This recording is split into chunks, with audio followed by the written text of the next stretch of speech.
Book 3rd, Chapter 1. Notre-Dame.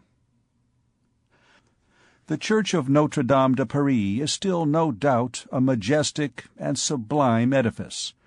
But, beautiful as it has been preserved and growing old, it is difficult not to sigh, not to wax indignant before the numberless degradations and mutilations which time and men have both caused the venerable monument to suffer, without respect for Charlemagne, who laid its first stone, or for Philip Augustus, who laid the last. On the face of this aged queen of our cathedrals, by the side of a wrinkle, one always finds a scar. Tempus edax, homo edacior, which I should be glad to translate thus: time is blind, man is stupid. If we had leisure to examine with the reader, one by one, the diverse traces of destruction imprinted upon the old church, time's share would be the least, the share of men the most, especially the men of art, since there have been individuals who assumed the title of architects during the last 2 centuries.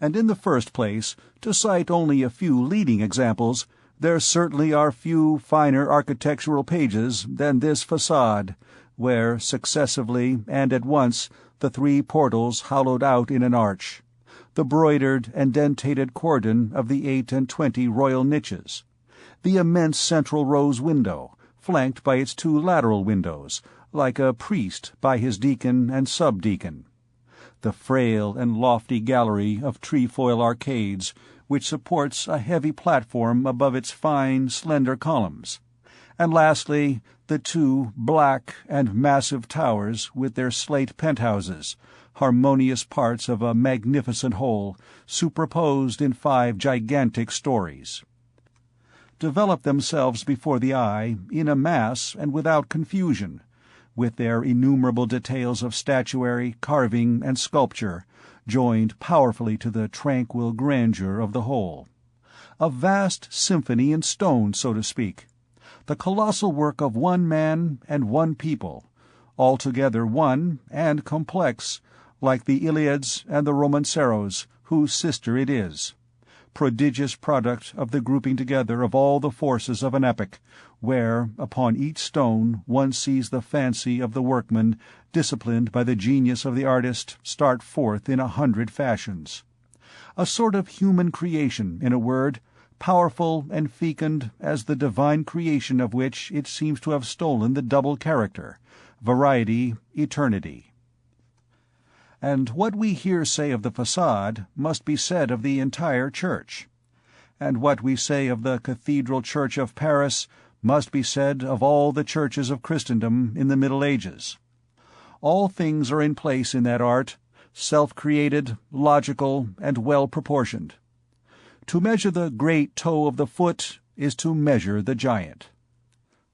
Let us return to the façade of Notre-Dame, as it still appears to us, when we go piously to admire the grave and puissant cathedral, which inspires terror, so its chronicles assert. Quae mole sua terrarum incutit spectantibus. 3 important things are today lacking in that façade. In the first place, the staircase of 11 steps, which formerly raised it above the soil. Next, the lower series of statues, which occupy the niches of the 3 portals. And lastly, the upper series, of the 28 most ancient kings of France, which garnish the gallery of the first story, beginning with Childebert and ending with Philip Augustus, holding in his hand the imperial apple. Time has caused the staircase to disappear, by raising the soil of the city with a slow and irresistible progress. But, while thus causing the 11 steps, which added to the majestic height of the edifice, to be devoured, one by the rising tide of the pavements of Paris, time has bestowed upon the church perhaps more than it has taken away. For it is time which has spread over the façade that sombre hue of the centuries which makes the old age of monuments the period of their beauty. But who has thrown down the 2 rows of statues?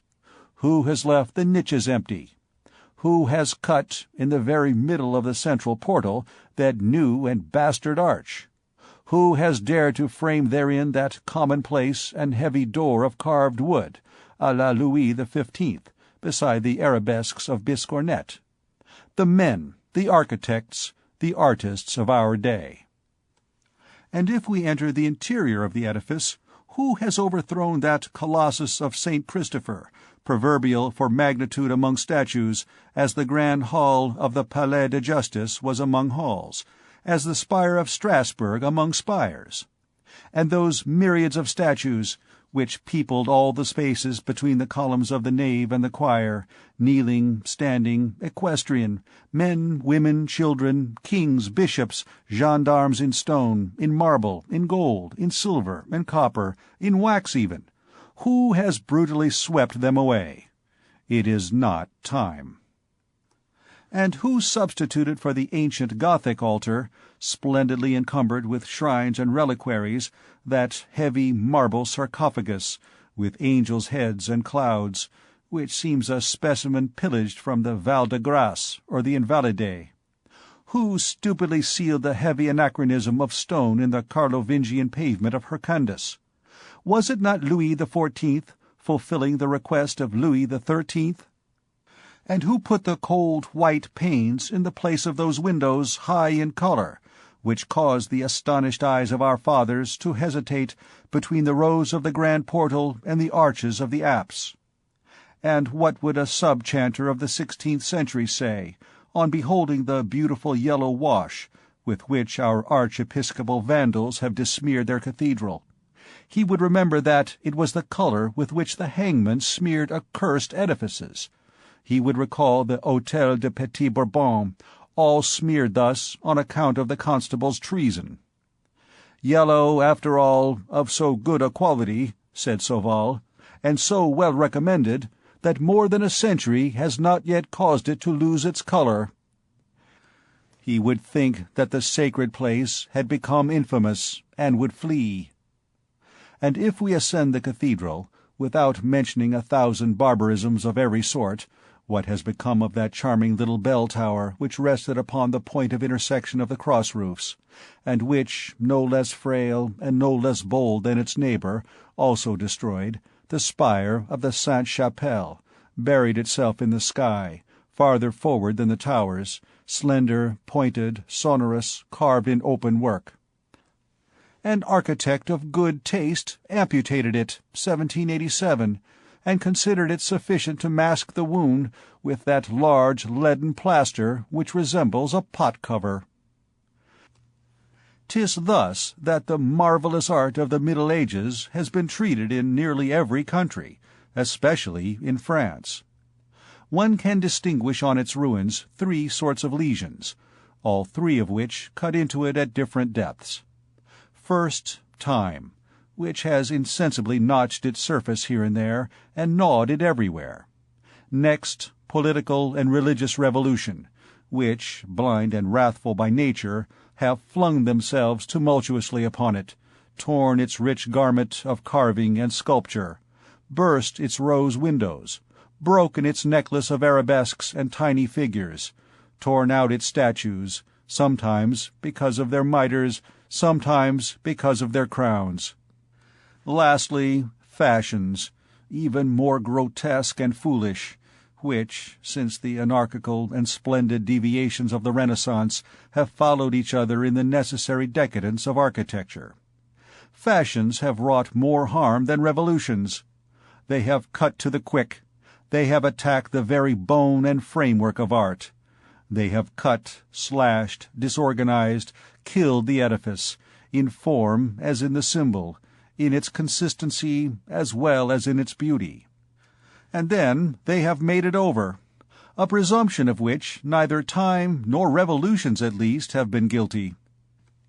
They have audaciously adjusted, in the name of good taste, upon the wounds of Gothic architecture, their miserable gewgaws of a day, their ribbons of marble, their pompons of metal, a veritable leprosy of egg-shaped ornaments, volutes, whorls, draperies, garlands, fringes, stone flames, bronze clouds, pudgy cupids, chubby-cheeked cherubim, which begin to devour the face of art in the oratory of Catherine de' Medici, and cause it to expire, 2 centuries later, tortured and grimacing in the boudoir of the Du Barry.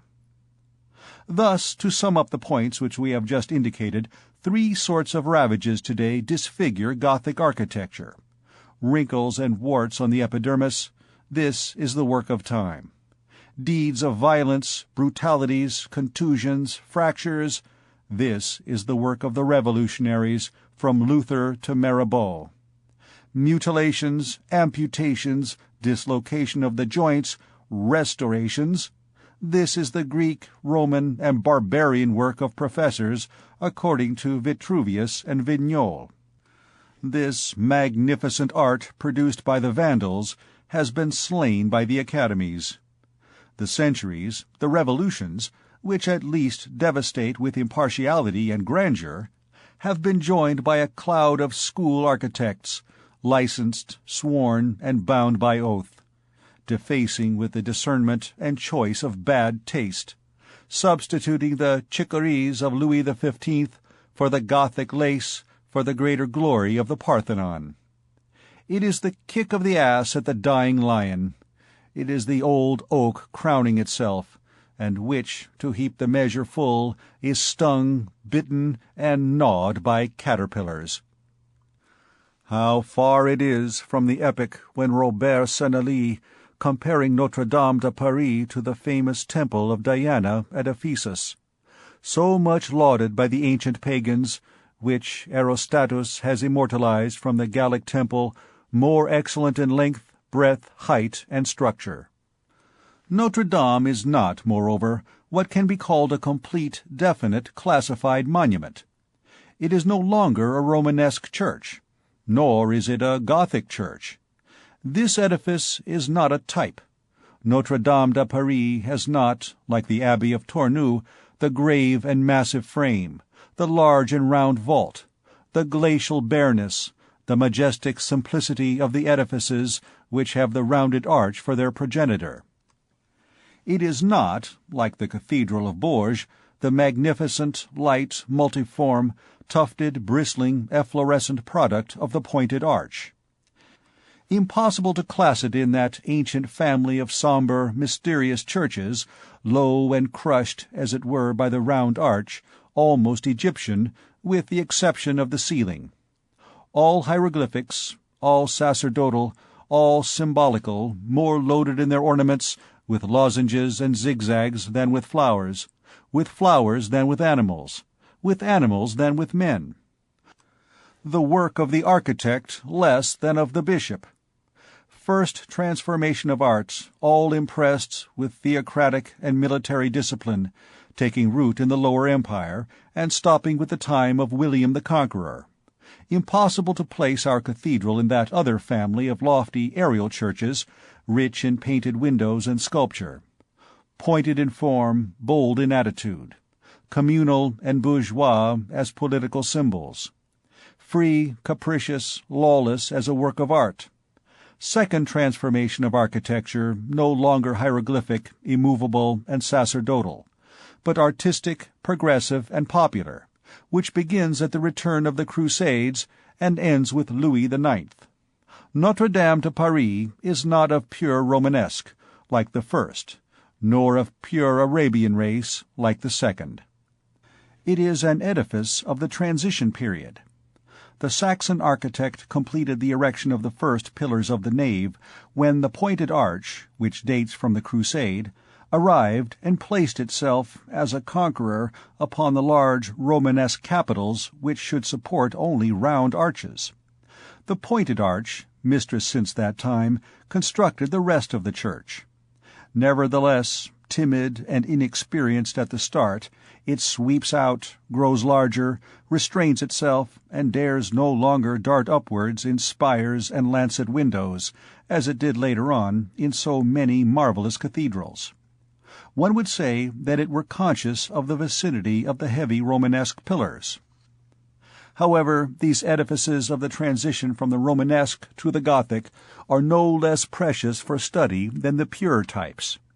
They express a shade of the art which would be lost without them. It is the graft of the pointed upon the round arch. Notre-Dame de Paris is in particular a curious specimen of this variety.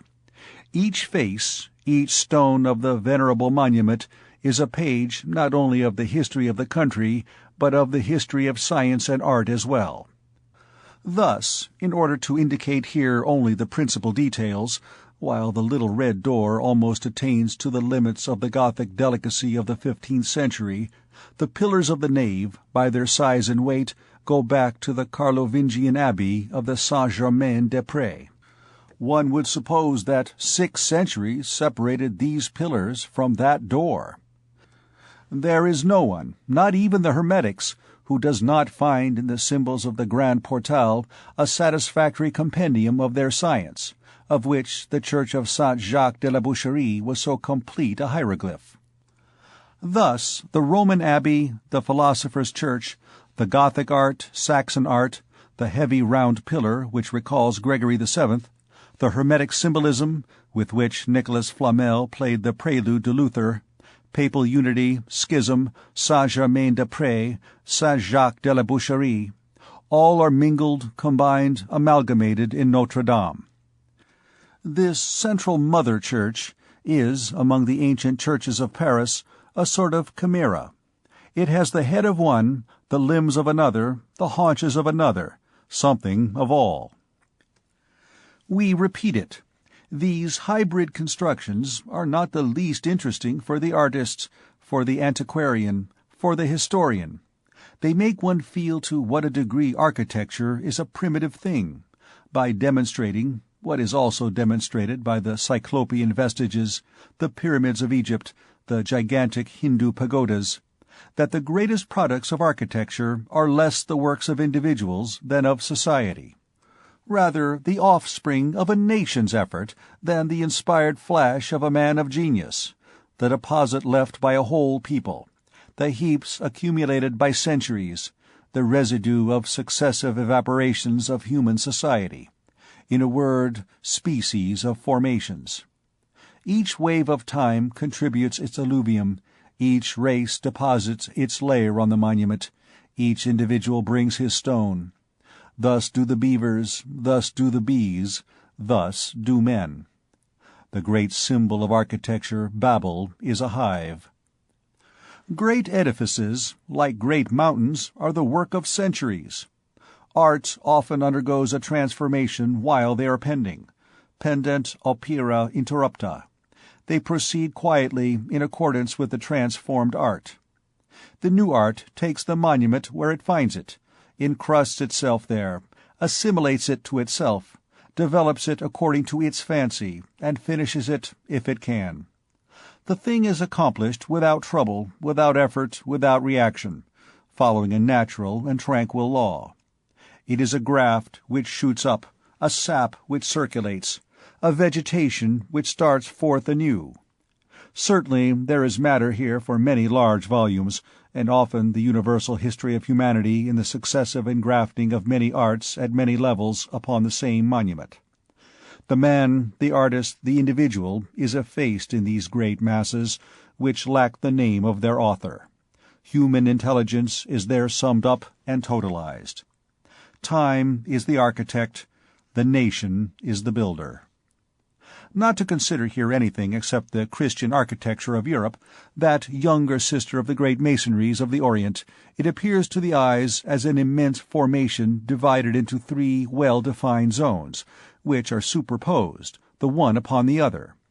The Romanesque zone, the Gothic zone, the zone of the Renaissance, which we would gladly call the Greco-Roman zone. The Roman layer, which is the most ancient and deepest, is occupied by the round arch, which reappears, supported by the Greek column, in the modern and upper layer of the Renaissance. The pointed arch is found between the two. The edifices which belong exclusively to any of these 3 layers are perfectly distinct, uniform, and complete. There is the Abbey of Jumièges, there is the Cathedral of Rheims, there is the Sainte Croix of Orleans.